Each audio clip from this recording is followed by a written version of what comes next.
Hello મિત્રો, કેમ છો બધા મિત્રો? મજામાં જશો? મારું નામ છે અશોક નકપુર અને તમે જોઈ રહ્યા છો રિલેક્સ બ્લોગ માર્કેટ પ્રદેશની ધરતી ઉપર આજનું હવામાન કેવું છે તમને બતાવું. લગભગ ઠંડી બહુ વધારે પડે છે.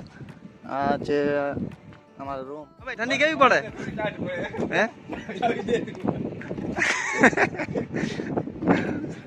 આ ભાઈને ઠંડી બહુ લાગે હે. જર્સી આજે પહેરી નથી, 6 વાગે ઠંડ બહુ છે.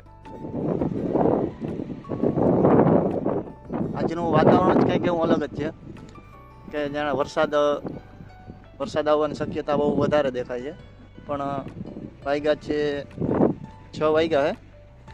લગભગ વરસાદ ઘણી જગ્યાએ હશે, પણ હું જે સાઈડ પર રહું છું કે એ જગ્યાએ રહું ત્યાં વરસાદ છે નહીં, પણ બીજી જગ્યાએ ગમે ત્યાં વરસાદ વરસ્યો હોય એટલે અમારે અહીંયા વરસાદ આવવાનો ચાન્સ વધારે હોય ને ઠંડી બહુ પડે. અહીંયા 7 દિવસે એકવાર હવામાનમાં ફેરફાર થઈ જતો હોય. આ છે પ્લાનેટ કલર છે કે આપણે ચમેલી કે આને કંઈક કહેવાય તો ખરી, પણ હવે આનું ખાસ નામ ખબર નથી. તમને ખબર હોય તો કહેજો. ને આ હું એક જગ્યાએ રહું છું અફસાનમાં. આપણે એક ગામનું નામ હોય એમાં અહીંયા એક સાઈડનું નામ છે અફસાન. આજ છે આજનું વાતાવરણ કંઈક અલગ જ છે આજે. ને ઠંડી લગભગ બહુ વધારે છે.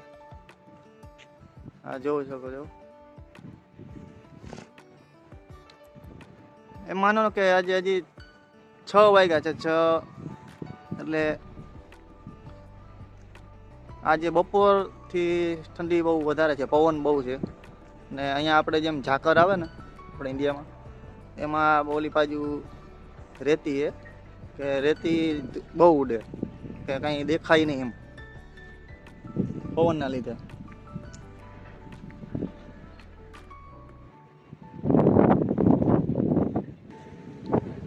અહીંયાનું વાતાવરણ કંઈક અલગ જ હોય છે. હર 7 દિવસ થાય એટલે વાતાવરણમાં કંઈક ફેરફાર આવી જ જતો હોય છે. 7 દિવસ 6 દિવસ એમ હવામાનમાં ફેરફાર આવતો હોય છે. આજે હવામાન બહુ ખરાબ કહેવાય કે ઠંડી બહુ વધારે છે ને પવને પણ એમ બહુ વધારે છે, અતિશય છે. આવું અહીંયા નોર્મલ છે કે એક નોર્મલ સિચ્યુએશન છે કે નોર્મલ આમાં કંઈ નક્કી ન હોય, ક્યારે ઠંડી હોય, ક્યારે ગરમી પડે ને ક્યારે વરસાદ આવી જાય, કંઈ નક્કી જ ના હોય એમ. આ તમને બતાવું.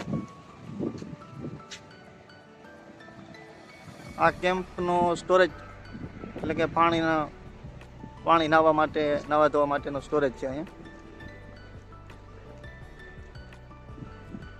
આ આપણે કેમ્પમાં કેમ્પના મેનેજમેન્ટ માટેનું છે.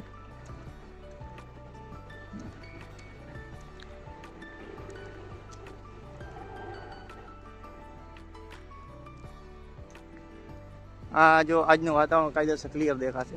હજી તમને આગળ જઈને બતાવું. એટલે બહુ ઠંડી પડે છે. ને આપણે જેમ ઝાકર આવે ને એમ અહીંયા પવન બહુ નીકળે એટલે આ રેતી બહુ ઉડે. આ રેતી બહુ ઉડે. આપણે ચશ્મા કે પહેરવા પડે, પણ મારી પાસે છે નહીં.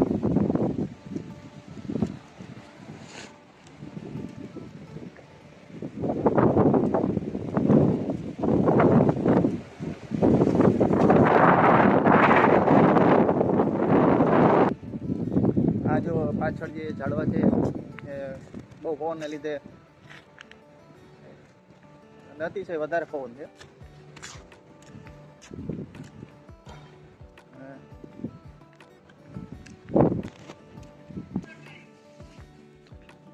ને આ છે પતકોરાનો વેલો. આપણે એમ થાય કે એમાં પતકોરા નહીં થતા, પણ પતકોરા વાવો તો અહીંયા થાય. ઘણા બધા ઝાડવા છે. આ સફેદ કરણ,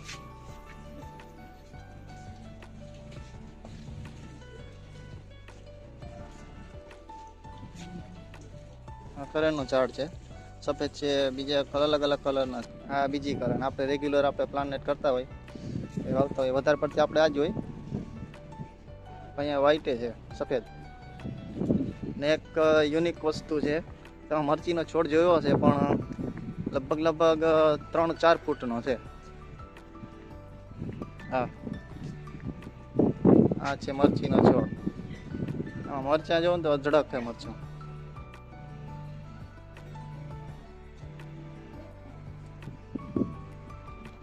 આ એમ માનો ને લગભગ 3 થી 4 ફૂટનું હશે.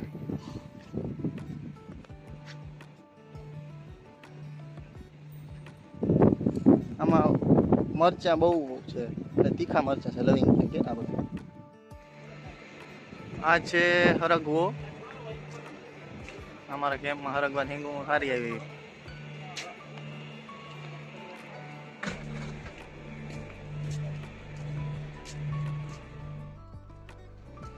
બાકી આજનું વાતાવરણ બહુ સારું નથી, પણ ઠંડી વધારે છે. અમે એક બ્લોગિંગની શરૂઆત કરી છે, તમે સાથને સપોર્ટ આપો. આ જો વાદળશાહી વાતાવરણ થઈ ગયું છે આજે.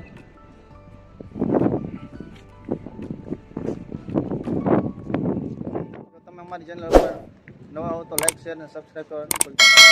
માટે અમારી સાથે બન્યા રહેજો. પરદેશની ધરતી પર મારું નામ થશે. ફરી મળીએ નવા એક બ્લોગમાં. ત્યાં સુધી અમને રજા આપજો. જય માતાજી, જય દ્વારકાધીશ.